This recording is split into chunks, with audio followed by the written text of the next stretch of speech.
एक बार की बात है, एक गांव में लोग एक भूत के खौफ से बहुत ज्यादा त्रस्त थे। सब लोग रात को सो रहे थे कि एकदम से मोहन के घर से चिल्लाने की आवाजें आने लगी और गांव के सभी लोग धीरे धीरे उसके घर के पास इकट्ठे हो गए। इधर गांव के मुखिया जी ने इंस्पेक्टर टुंडे को भी बुला लिया था। वो भी मौके पर पहुंच गए। क्या हुआ मोहन? है तुम्हारे घर से इतना चिल्लाने की आवाजें क्यों आ रही थी भाई? साला डाका डाला है इंस्पेक्टर टुंडे के एरिया में डाका। मोहन भैया हाथ चिंता नहीं, साला छोड़ेगा नहीं चोर को। तने पूरा घटनाक्रम बताइए। क्या बताऊं भैया, बेटी की शादी के लिए कुछ पैसे जमा कर रहा था, लेकिन वो भूत आज हमारे घर आया और सब सामान और पैसा चोरी करके ले गया। अब मैं क्या करूँगा? मेरी बेटी की शादी कैसे होगी? मेरा तो सब लूट गया भैया, हम तो बर्बाद हो गए। लोगों ने उसे सांत्वना दी। भैया सब ठीक हो जाएगा, है ऊपर वाला सब ठीक करेगा भैया। है भूत?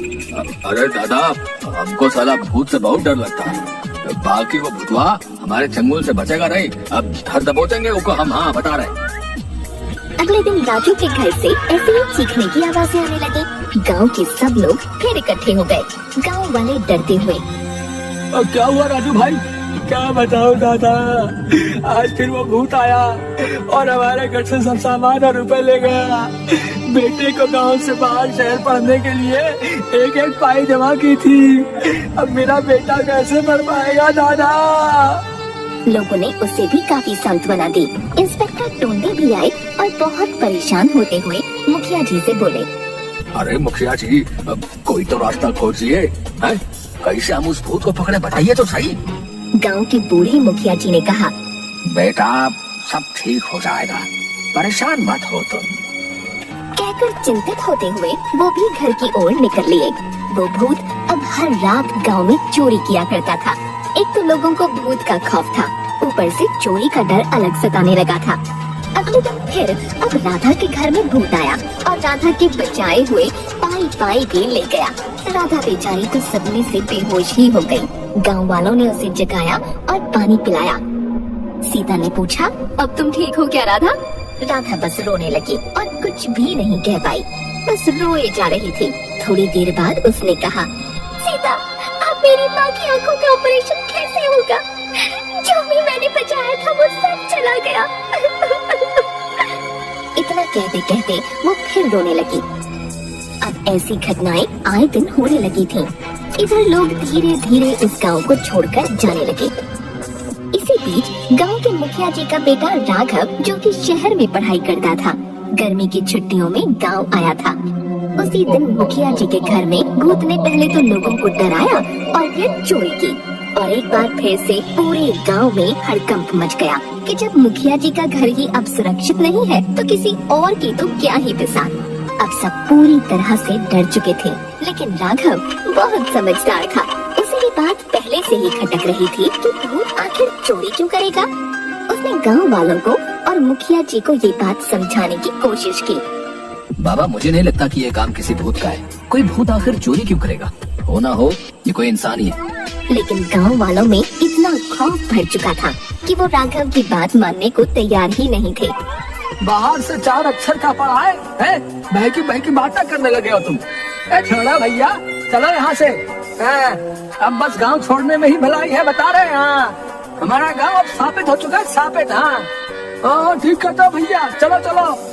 लेकिन राघव का मन अभी भी इस बात पर यकीन नहीं कर पा रहा था कि एक भूत चोरी कर सकता है। उसने शांति से इस सारी घटना के बारे में वापस से सोचना शुरू किया और एक योजना बनाई। उसने अपने एक दोस्त को शहर से बुलाया और उसे खूब सारे पैसे लाने के लिए कहा। इधर गांव में उसने प्रचार कर दिया कि उसका बहुत अमीर दोस्त आ रहा है और वो कल आएगा और कुछ दिन यहीं रहेगा। अगले दिन उसने अपने घर काम करने वाले एक लड़के को उसे लाने के लिए बस स्टॉप भेजा और ये भी कहा, देखो बोला, उसका नाम उदय है, ध्यान से उसे लेके आना। उसके पास बहुत सारे पैसे भी होंगे, कहीं कोई चोरी ना हो जाए। ये बात अब तक गांव में आग की तरह फैल चुकी थी कि राघव का एक अमीर दोस्त गांव आने वाला है। उदय अब राघव के घर आ गया।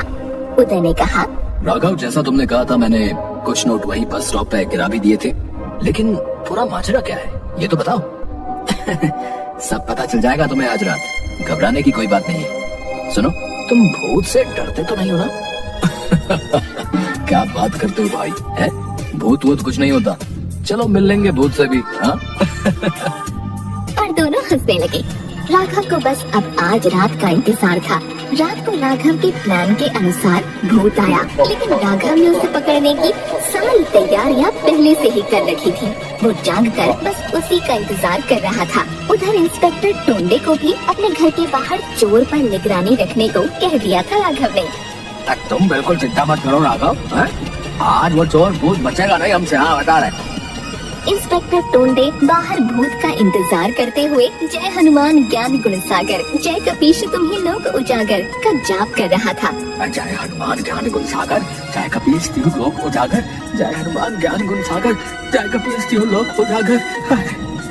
अचानक बहुत जोर से भूतिया आवाजें आने लगी और वो राघव के कमरे की तरफ आते आते और तेज हो गयी, क्योंकि राघव का दोस्त राघव के कमरे में ही था। इधर राघव और उदय ने डरने का नाटक किया और चिल्लाने लगे। अब एकदम से किसी इंसान के चिल्लाने की आवाजें आने लगी। अरे मर गया रे, कोई तो बचाओ, अरे मर गया रे, हाय मेरा पैर, अरे बचाओ रे।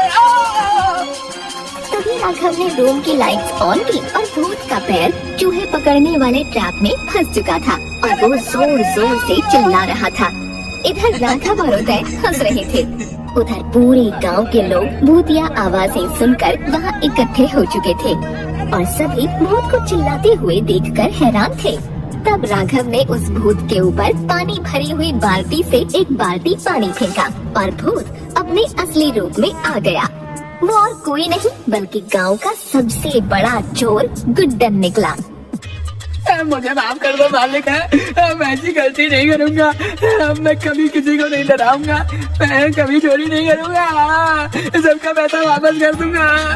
मुझे छोड़ दो, मुझे बख्श दो, मारो मत मारो। चोर बहुत गिड़गिड़ाने लगा, लेकिन गांव वालों ने उसकी एक न सुनी और उसे खूब पीटा। इधर राघव ने इंस्पेक्टर टोंडे को भी अंदर बुलाया।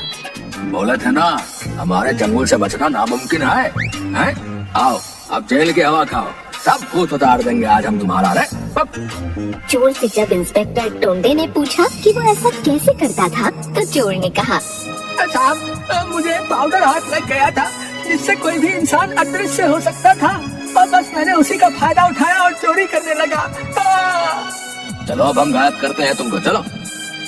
और इस तरह राघव की सूझबूझ से भूत चोर पकड़ा गया और गांव के लोग अब वापस खुशी खुशी रहने लगे।